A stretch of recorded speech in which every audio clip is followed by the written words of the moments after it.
Welcome back to the GSMC Golf Podcast presented by the GSMC Sports Network. I'm your host, GSMcDaniel, and we're here with our fourth segment of the night, talking about the rest of the world in golf this weekend with a jam-packed schedule in golf.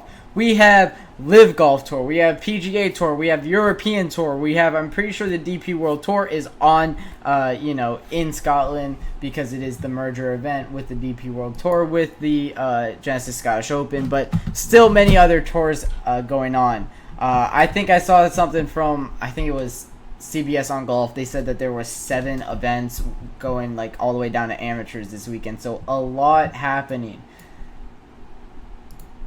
I'm going to start with the ISCO Championship, the one that I'm probably most excited about. This is where a lot of the guys that we've been talking about for the last couple of weeks that had played in the Rocket Mortgage, that played in the John Deere, this is where a lot of them are right now. Instead of at the Genesis Scottish Open, they are at the ISCO Championship. This is an opportunity. I believe this is an opportunity for, I think it's a $9 million purse and 500 FedEx Cup.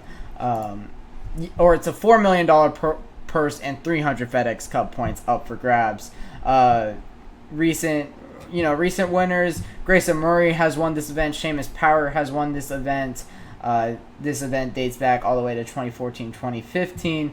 So some good names that have won this event. It isn't the most prestigious event, but it is a PGA Tour event, and it will go in their PGA Tour wins. Hayden Springer got out today to an 8-under start. 64 opening round is pretty impressive. It was also all eyes on Pearson Coody, who finished 11 under 61 today, birdieing all but 7 holes today. Very, very, very impressive stuff from him. A bogey-free card as well. But the bigger names that I want to talk about in this event, you have Matt Neesmith is in this event at 5 under. You have S.H. Kim at 5 under as well. Garrick Higo at 5 under. Neil Shipley finished 5 under. I always love watching this kid golf. Of course, fellow Buckeye here in Neil Shipley. He is playing in his now 4th or 3rd PGA Tour event. He's been playing some good golf, and it can only go up from here. Finished around top 30 last weekend, and now he's T23 right now, but he can definitely improve. He was 7 under at one point today as well. Very impressive scorecard from Neil Shipley with only 2 bogeys and 7 birdies. Joel Damon is here, T43 at 4 under. This is an opportunity for him to help his case out in the FedEx Cup standings as well. JJ Spawn, 3 under. David Lipsky, 3 under. Sam Ryder, 3 under. Some guys that we see, consistently in the fields for the main PGA Tour events. Luke Clanton, who came into this weekend as the odds-on favorite. This was the first ever time in PGA Tour history that an amateur came into event as the odds-on favorite. However, hasn't been able to live up to the hype, the expectation. He finished T84 at 2 under, but he can definitely turn it around. And then the last guy I want to talk about, of course, is Michael Thorbjornsen, who finished 1 over today, and T133 probably will be cut tomorrow, as the cut line will probably sit around 4 under, 5 under, and he is well off of it at 5 or 6 strokes back, whatever it ends up being. For Michael, it was a very volatile scorecard. He has an eagle, a triple bogey, 3 other bogeys, and 3 birdies. It's just a very difficult day for him. It was just a blow up on the tee, on the easiest hole on the golf course. The par 5 15th hole, he sent 2 drives, OB left.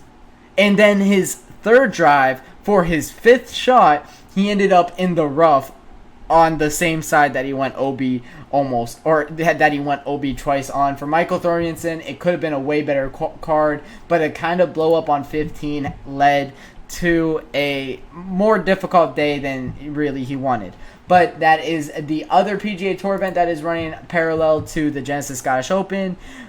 As for the Live Golf event, it is in, and I'm going to absolutely butcher the pronunciation. It is in, so it's in Spain. I won't butcher that pronunciation. It's in Andalusia, Spain, somewhere around there. Something like that. But it's at Real Club Valderrama, which means that we are looking at Jon Rahm for this one. He's going back home. For this tournament, I would expect a guy like him to be able to play well. Some other guys that, of course, I'm going to be watching out for this weekend. It's Joaquin Niemann, who has had such a fantastic season. Tyrell Hatton, who's coming off of a win at Nashville. Jon Rahm had a T3 at Nashville. Bryson DeChambeau a T3 at Nashville. Absolutely expect a lot from him. Cam Smith, Luis Oosthuizen, a lot of guys. Sergio Garcia going back home in Spain will also be fun to watch as well. Sergio Garcia will not be in the field for the Open Championship, but I believe all the guys that I previously mentioned will be. Luis Oosthuizen, Cam Smith, Bryson DeChambeau, Jon Rahm, and Joaquin Niemann, and Tyrell Hatton all should be over in Scotland next week. For the Real Club, of course, I'm not going to be able to see too much about the course breakdown because this is the Live Golf Tour, and that's just kind of they don't give the course information too much. Besides that, it's a par 71 and it's 7,000 yards, which is pretty typical. I can see the yardage, but that doesn't really matter too much. There is a good amount of short par 5s that should be fun for Bryson DeChambeau, like a 564 par 5, 557 par 5, very scoreable opportunities. There's also a par 4 that is 370, a par 4 that's 351. Both of them are very drivable for Bryson DeChambeau, so expect him to be very, very, very aggressive this weekend as he looks to run up the score here. I don't believe that I can see the golf odds for the Live Golf Tour, and yeah, I can't. Actually, maybe I can. Oh, okay, I can. So Bryson DeChambeau is the odds-on leader for this one at a plus 650. Him, Jon Rahm, and Joaquin Niemann are up towards the top. Other guys like Tyrell Hatton, all the guys that I mentioned. Brooks Koepka is plus 2,200. He hasn't been playing too good of golf, so he's going to be down there until he proves otherwise. Same thing with Dustin Johnson. He's had a pretty difficult season. I'll just say that he's plus 4,000 for this tournament. I don't know. Can I bet, or not can I bet, but is there a way to see teams? I don't think so. Maybe there is. No. So I can't see the favorites for the teams, but I would say probably, of course, the Crushers are going to be the team that are favorited here. That is Bryson DeChambeau's team, but that team has kind of ran things in Live Golf this week, or not this week, but this year. Looking at just the leaderboard, it is not just Nashville. Anyways, it's the Crushers that are in first. It's Legion 13 that are in second. And then I believe it's Torque and Ripper pretty much right behind them at third and fourth. But it's those top two teams that have ran away with things. So it's those top two teams that I expect big things out again this week. Of course, that's DeChambeau, Casey, Howell, the third, and Larry for Crushers. And Rahm, Hatton, Vincent, and Surratt for the Legion 13. So the Live Golf Tour looks to be pretty interesting this weekend. I, of course, will be tuning in as it is my job. But it also is just entertaining, and I like watching Bryson DeChambeau play some golf. But I also will be definitely watching the ISCO Championship. That one looks like that's going to be a very interesting and exciting golf tournament that is running parallel with the Genesis Scottish Open. So if you don't want to wake up at 1 a.m.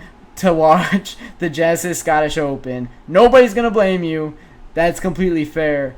you can definitely go and check out some other great tournaments. So that'll wrap it up for our fourth segment of the night, talking about the rest of the world in golf. When I come back with my fifth and final segment of the night, we'll be talking about my picks and predictions for the Genesis Scottish Open.